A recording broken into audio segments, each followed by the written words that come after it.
Hello, and welcome to the next episode of the Live Your Spa Life show. Spa Life is a lifestyle that accepts that accomplishment and harmony coexist. The spa in Spa Life, the SPA, is for seek power always, that power within you to live your life on purpose. I am so thrilled to introduce to you our special guest, Leanne Francis Bates, who is on a mission to help women and couples reclaim and master the art of intimacy with themselves, others, and sexually.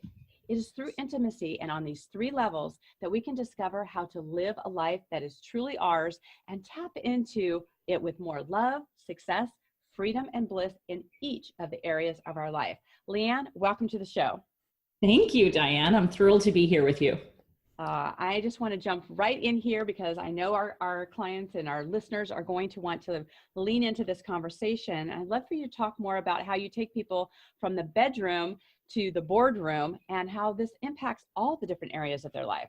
Yeah, absolutely. You know, it's so interesting because I think people don't often understand that when anything is not at an ideal place in one quadrant of their life, it's often affecting all the quadrants of their life, right?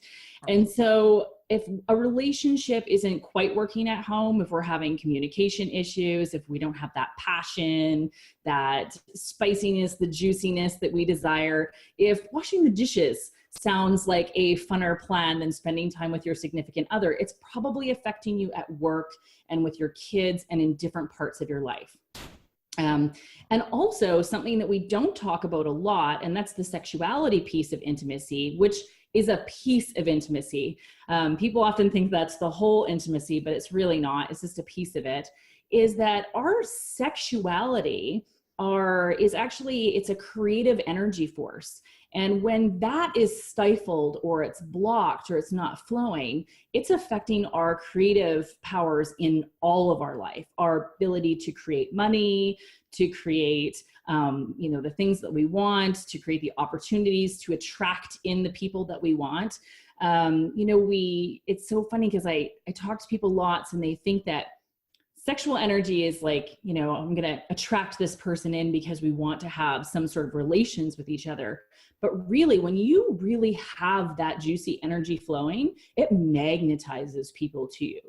And that's a really beautiful thing because you can use those relationships in any area of your life to support you, in your business, in your, at home, magnetizing the right person that's going to come clean your house, maybe that really amazing person that's going to keep it spotless and beautiful.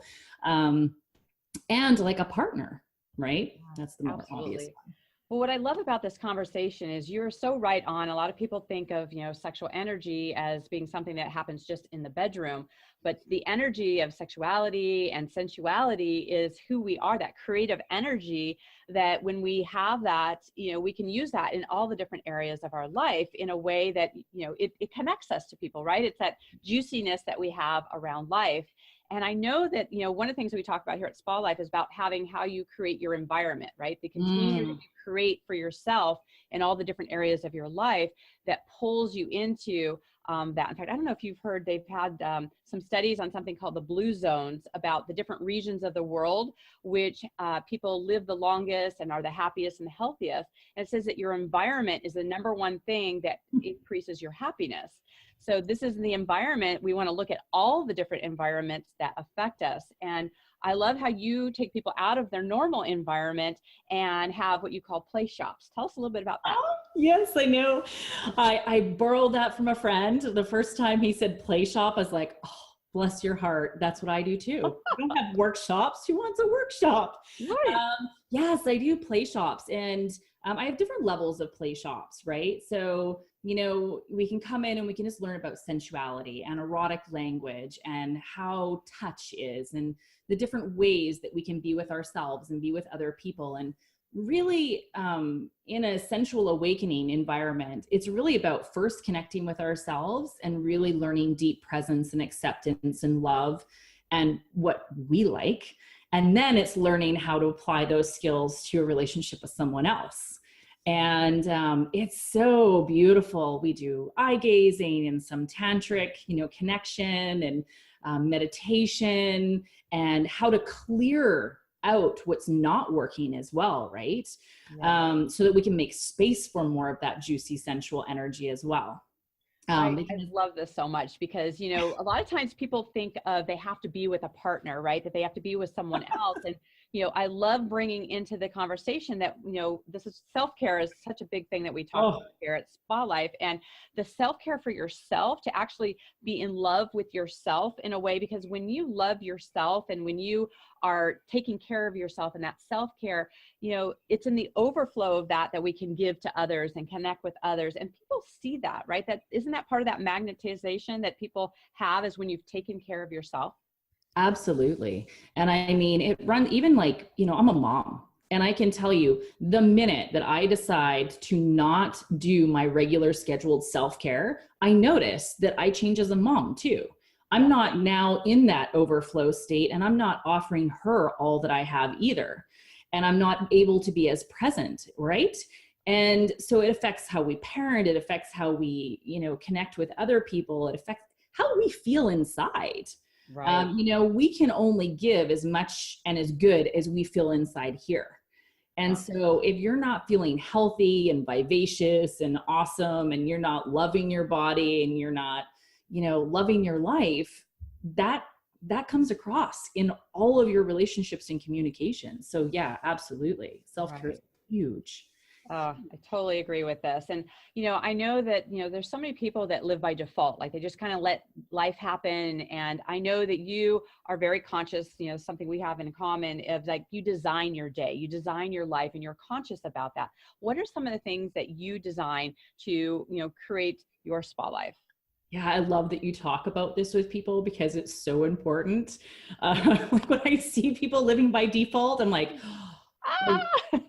how are you doing that? Right? Like I can't imagine going back to that space. Right. And so, you know, I have some key things. I always make sure that I have a good morning routine. So it didn't matter whether my daughter was brand new baby and she would be breastfeeding in the morning, I would meditate while I breastfed. Now she's older, so I can actually wake up before her and like actually meditate, but sometimes she's snuggled into my bed and we meditate together. You know, I figure out how to create, you know, that space to meditate each and every day because it's so fundamentally important for me. I have realized that if I'm not in a really grounded, clear space, mentally, emotionally, physically, that I just can't make decisions the same way. I can't communicate the same way with other people. I can't, you know, things affect me differently. I get triggered more easily, right? And we get ruffled more easily. But when I'm in that really grounded state, that's perfect. And so I always make time to do that. And I'll make time to do that before I get on stages. I'll make, you know, like anytime I'm going to do something significant, I take a really deep breath, I go inside and I get really grounded and really centered and release anything that's not necessary in that moment and really focus on what I'm hoping for as the outcome, my intention, and set the energy into that space. And so that's probably one of the biggest pieces that I use in terms of designing my life. And then I'm really conscious about planning out self-care. Like my yoga studio thinks I'm nuts because they only allow people to book 1 week in advance. And I'm like, this doesn't work for me. My schedule books so far in advance that I need you to let me book like at least a few weeks in advance. And so they've changed it for me and I can book a few weeks in advance. But I literally have a regular schedule with yoga so that I'm always doing it.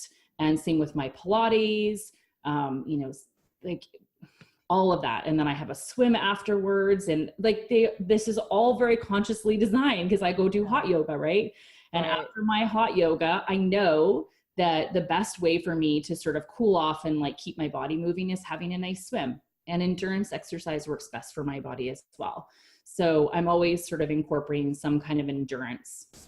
You know, I have my runs on when I do running, I have that scheduled out. I have a lot of things scheduled out. I have quiet me time scheduled out for the week and people think I'm nuts, but I'm like, you know, when you have a special needs daughter and businesses and, you know, teams and teams of people that you're running, I can't do anything other than design my life and run it that way. I'd be going nuts otherwise. I'd be scattered. I so appreciate this about you, because people think I'm crazy with this too. Because I say, you know, if it's not on the calendar, it just doesn't happen. Yes. Right. And, you know, a lot of people think that that's like too over managing of your life. But I look at it as you know, structure gives you freedom. So you actually have the structure, but what you do within that time can vary, and you can be spontaneous during that time. But you know, hey, do I have 30 minutes? Do I have 2 hours? Like, what does that look like? But when you've created that time, one, you free up your mind because you don't have to think about it anymore. And I like to look at it as one and done. I do the same thing with my acupuncture appointments. I have them every 2 weeks. Yeah. And I like, you know, I push the envelope for her, and I actually schedule it like 3 months in advance, just because, I mean, and I know that's like kind of pushing her, but she loves it as well. She's kind of gotten used to it. Yeah. Because, you know, she can anticipate it, I can anticipate it. And then, you know, it makes it easier for all the other clients. And it just makes it so nice for that expectation to just know where you can have that time for yourself. And especially if you're working really hard on a project, to know like, hey, there's light at the end of the tunnel, that I'm going to have this self-care coming up, or this connection time with friends, or some things that are happening. So I love that about you. And I love how you also put on your calendar where you like to have something adventurous and outside of the box on a regular basis. Which one of your favorite outside of the box things that you've done? Oh my gosh. You know, it can be anything. It could be like, so this is where the calendar gets to go out the window a little bit, right? Okay. And, you know, I might have somebody come up to me and be like, you know, Leanne, I'd really like to go ziplining on Friday. And I might have my whole calendar figured out for Friday. And every once in a while, I throw everything out the window. And that's my fun, get out of that box and let myself have a little bit of adventure. Because I find what happens is if we don't sort of stretch ourselves and expose ourselves to new perspectives and ideas, we sort of stay in a box ourselves. And you know, it sounds silly, like to go zip lining and like how that might impact your mental state and how you see life, but it really does. Like literally, when we have different literal perspectives and views of things, we start thinking different too. And so yeah, whether it's like zip lining or, you know, I mean, you're going to laugh, you know, I go to the nude beach. We have a great nude beach. It's downtown. It's like an hour away. It's like, I think it's 800 stairs going down to it. So it's also kind of a workout. And, you know, every once in a while, I'm just like, you know what, I'm going to take my laptop and I'm going to take my phone and even be just connecting with someone I've never connected with. And yeah. That is awesome. You know, I love how you just kind of think outside the box. One of the things I've started doing, because I want to also give myself more wiggle room for spontaneity and things that come up, is I'm actually kind of scheduling like what I call like white space on my calendar, where I'm not over scheduling, so I can actually move some things around. So that's kind of a way I'm allowing myself more space to have that happen. And another thing I'm doing too is like on months that have, I'm scheduling only 4 weeks out of the month. So the months that have 5 weeks, I'm looking at that as like extra time where I can have projects and, you know, travel or other things that are happening. So it's kind of a way to play with time and make that happen. So I like that. Yeah. I might borrow that extra week thing from you. Yeah. Like secret Great time. idea. Yes. Yeah.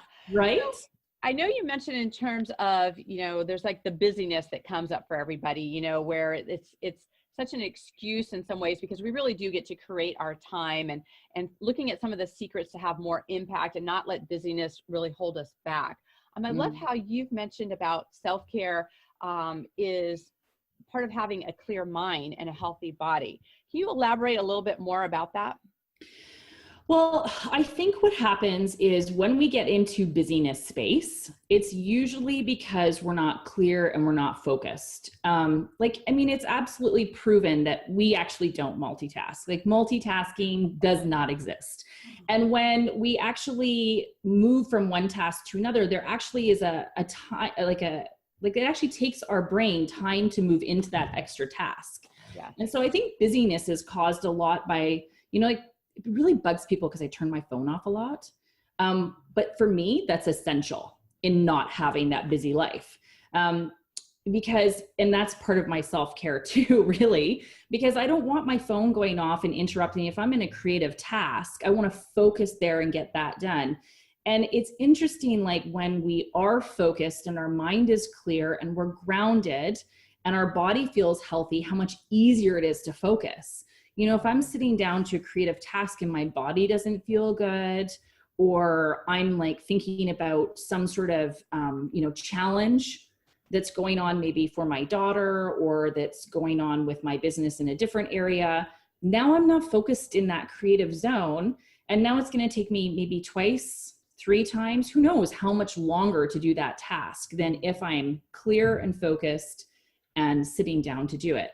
And part of that for me is turning Wi-Fi off as well. And that's something I find a lot of people don't talk about, but Wi-Fi actually affects my body quite a bit, I've realized. And so I've realized that I actually, part of that clear mind and healthy body, I need to literally turn my phone off and turn Wi-Fi off around me at night. And then also sometimes when I'm doing tasks that I'm really trying to focus on creatively. And we know that it affects brain waves at this point. Like it's actually proven that it changes our brain waves. So that's such a great reminder, because I think sometimes, that's running in the background. I mean, literally you think about what runs in your brain and then what electronically is running in your space. That's such a good reminder to look that has that impact. And I know one of the things I love too, that you talk about, like prioritizing, and, so many times people will base their priority on what other people bring into their space. And I love how you talk about, prioritization of like what matters to you, because that's a different way to looking at how you prioritize when you really stand for what matters to you versus the stimulus of a bunch of other people. How do you manage that? Yeah. Well, I had to sit down years ago. I sat down and I went, what are my priorities? I really had to consciously look at that because I was going in whatever direction somebody was pulling me in. And then I was neglecting the things that I loved, which didn't create a life.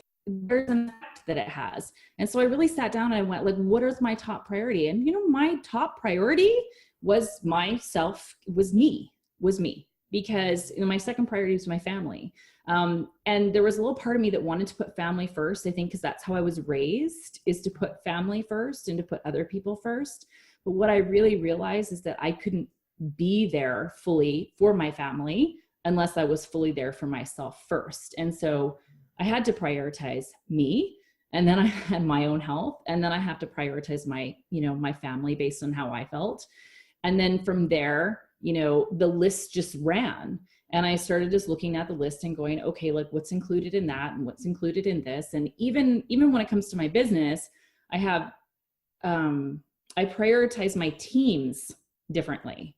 Like, it's like, okay, if I have one team that's having an issue and I have another team that's having an issue, I have to know which team I'm going to deal with first. Right. And, sometimes I change my priority list. I was building a new business last year, apart from this business that we're talking about. And I was like, you know what, I actually have to go prioritize that company right now, because it's in like that infancy kind of growth stage, and get it really stable so that now it can kind of start kind of running on its own. And so I said, for the next 8 months, that's going to be a priority over my other business. And I was really clear on that. And then at the 8 months, it switched. And now this one's running really steady and nice. And it's, it's got its own motion going on, which is great. And now I can focus over here and start growing this more. Right. I love that, because, priority is, there are no priorities, right? There is what is the priority and what you're focusing the time on, and you can flip those, but then choose which one you're going to focus in the moment. Yes. Got it. Perfect. Yes. Just because you have a schedule and just because you are choosing your priorities doesn't mean they can't change. Right. Like, we have free will. We have the ability to bend and be creative. But when you are very clear on where you're going, everything just runs more smoothly. Absolutely. So speaking of running more smoothly, I'd love to kind of go back to our conversation on intimacy and have more of your thoughts on that. So what would you like to know about intimacy?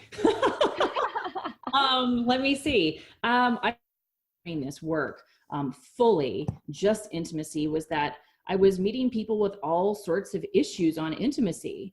They were coming to me and, they tell me like their life is fabulous and all of this, but at the end of the day, they're having communication problems with their significant other, or they felt like they weren't giving their children the time that they needed, or they didn't have that quality relationship there, or, a lot of absolutely gorgeous, super successful entrepreneurial women were coming to me, 35 and up, and they have their businesses running. They're just rocking their lives in every single way. These women are like amazing. Like they'd be an amazing catch for anyone.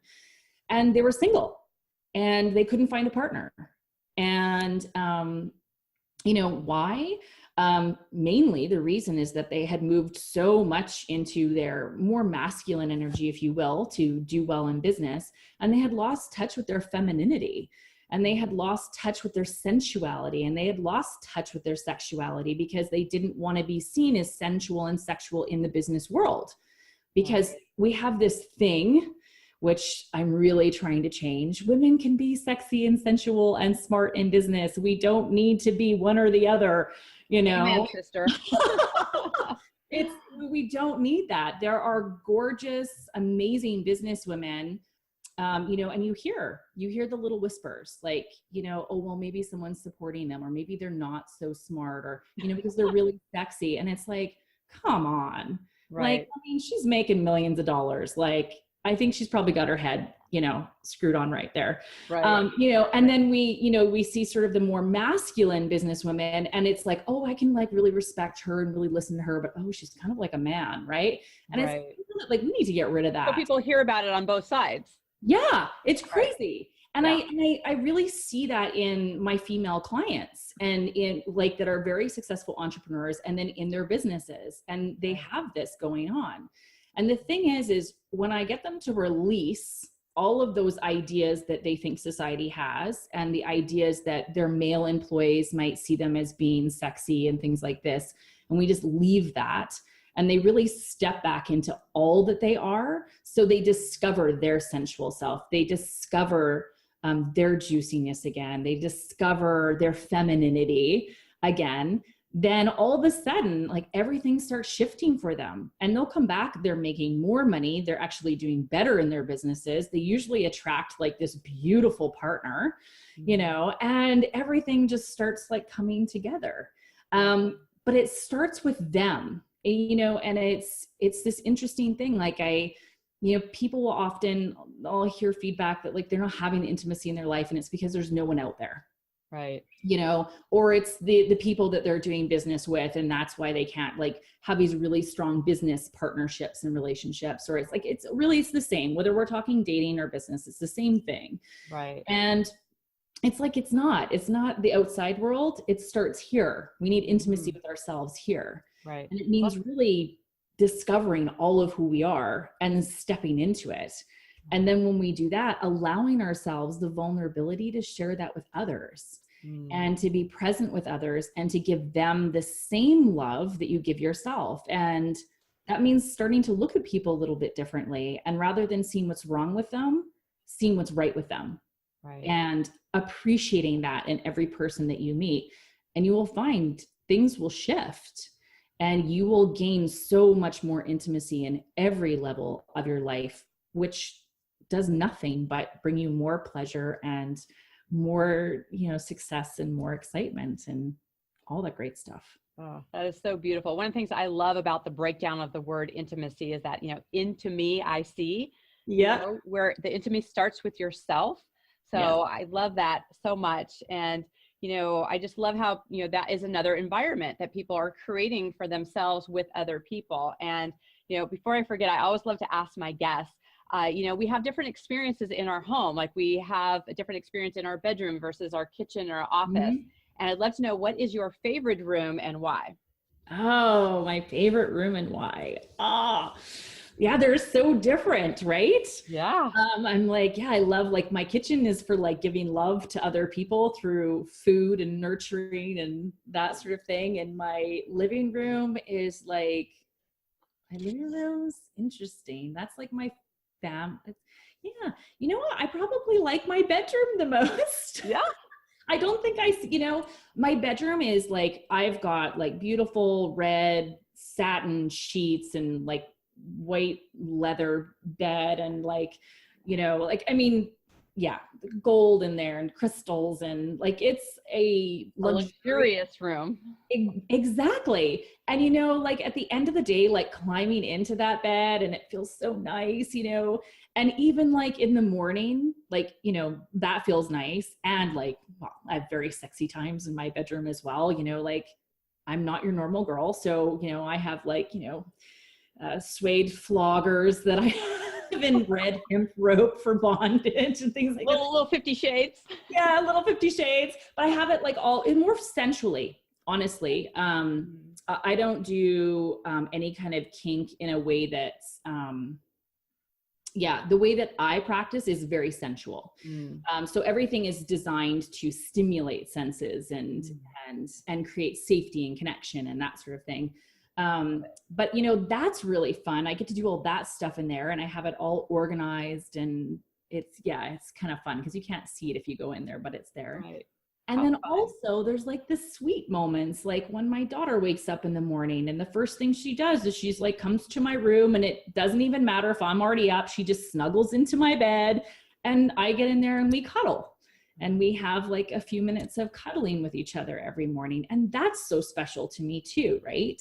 Absolutely. So yeah, I think it's my bedroom. Love it. Oh, so good. Well, you and I could be talking all afternoon here about this. I mean, it's such a fun, stimulating conversation and fun for connection. And I just so appreciate that. And I know that our listeners are going to want to connect with you more. And I know you have a special offer for them. Yeah. So you asked if there was something that I would like to offer. And I thought, you know what I would love to do for your listeners is if they're interested in having a group coaching call online on Zoom, I would love to do that. And depending on how many people contact me, I'll pick 1 or 2 times and I'll make it work for everybody. And we can get online and have a great discussion about one thing that each of them would really like to shift intimacy wise in their life. And I can give them the guidance to have that breakthrough and have that juicier life. I love that. Well, we will put in the show notes the email that you can connect with Leanne so that you guys can be part of that call, which I'm sure will be a fascinating and fun call. So we'll put that in there. And then also if they want to reach out and connect with you as well, that same email. Yes, absolutely. Okay, yeah. Perfect. So I'll just tell you guys now, it's going to be support@leanne.love, which is such a fun email. But we will have that in the comments so that you'll be able to have that. So thank you for offering that and for connecting with it. This is such important information that, people sometimes forget to have as part of the conversation in the greater realm of our life. And so I so appreciate that and having you on the show. Oh, thank you. I so appreciate being on the show. I love what you're doing and I think it's so important. And so thank you. Much gratitude. You got it. All right, listeners. Well, also for those of you who are wondering, what is this SpaLife conversation that we're having? I want to make sure that you guys are looking at all the different areas of your life. We're looking at the environments that you have. And one of the ways to quickly check to see, what kind of balance you're having in the different areas is to take my Life Reset quiz. So you can go to liferesetquiz.com and it takes just a few moments where you can see in the different areas of your life, what is supporting you and what's not. And I would love for you guys, whether it's on, Facebook, YouTube, any of the channels where you guys could put in the comments, make sure that you tag both myself and Leanne, also in Instagram as well. And that if you have any questions, we would love to support you and connect with you. So, continue the conversation, after our talk here. And we would love to support you. So again, thank you so much for joining us and spending your time with us. And until we connect again, live your SpaLife. Bye for now. Bye.